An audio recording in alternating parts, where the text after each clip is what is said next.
Hey guys, and welcome. Today I'll be reviewing the art of Avengers Age of Ultron. This is the first Marvel book I've gotten to review since I've started to do reviews, and I have to say I'm pretty impressed with the art. I'm not so much impressed with all the context or lack of context, but I'll be showing you pretty much everything that's going in this book. So it comes with this gigantic slipcase, and the slipcase is made of cardboard, and on the front it says the art of Marvel's Avengers Age of Ultron. Then the back, it's the art without the words. And then the art on the back is more comic book graphic art. And we have Thor, Black Widow, Captain America. We have Ultron right here. We have all of Ultron's clones. Then the back, we have Iron Man fighting the clone of Ultron, which is right here. And then we also have Hawkeye right there. And then in the silhouette, it's the Hulk.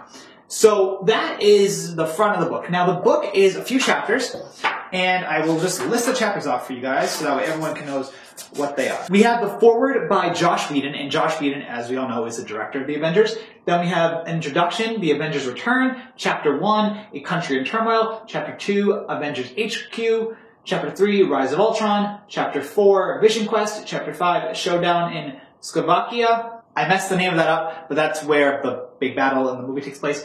Then we have Marketing Avengers Age of Ultron, Contributing Bios, Acknowledgements, Artist Credits. The book is really long. It's 355 pages long, so it's very long for an art book.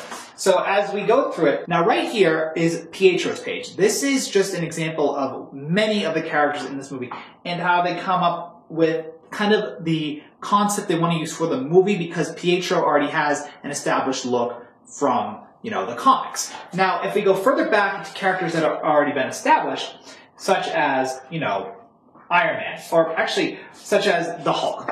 So right here, we have the Hulk, we have a description about him, and they talk about how they wanted to change his look up for this movie. The same applies to Thor and Captain America. They really actually go into his outfit in Captain America, or in the Captain America section, I should say.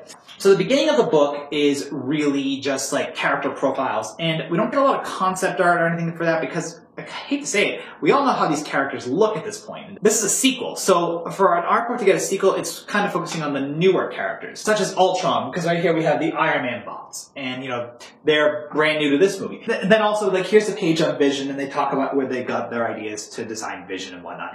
And it's very small, and it's just, like I said, it's lots of art, small in reference to the text. Then we also have pages dedicated to the weapons they designed for this movie. And on top of that, we have lots of graphic art showing the concepts or the places that they were going to use to set the movie.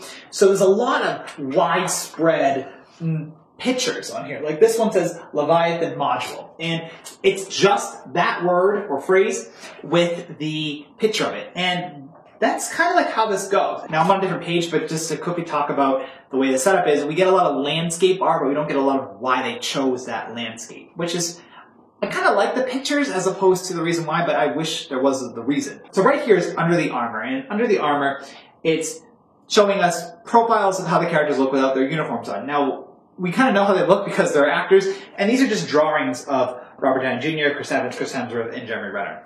And the book, it describes new things as you go through it. We have the new Iron Man outfit and where that kind of came from, the ideas about that. And that's pretty much how this book is set up. It's places, characters, and ideas.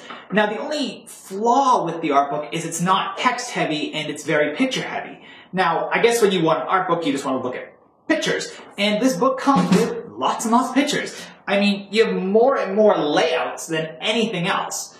But you're not going to get a lot of in-depth why they chose this layout or where this came from. So I can't say it's like the best art book I've ever seen. I mean, the paragraphs are short and concise, and you kind of get like that, the skeleton feel of where they got their ideas from. So overall, for an art book, I have to say it's only about a 3 out of 5 for me. It's not an amazing art book, but if you love, just pictures and superheroes and just looking at comics and just getting an idea of how the film was made, it's definitely a book to pick up. I mean, I like the Marvel art books. They're very big, and they just love to kind of say, pictures, pictures, pictures. Just flip through and look at all the stuff that we make, because it's really pretty.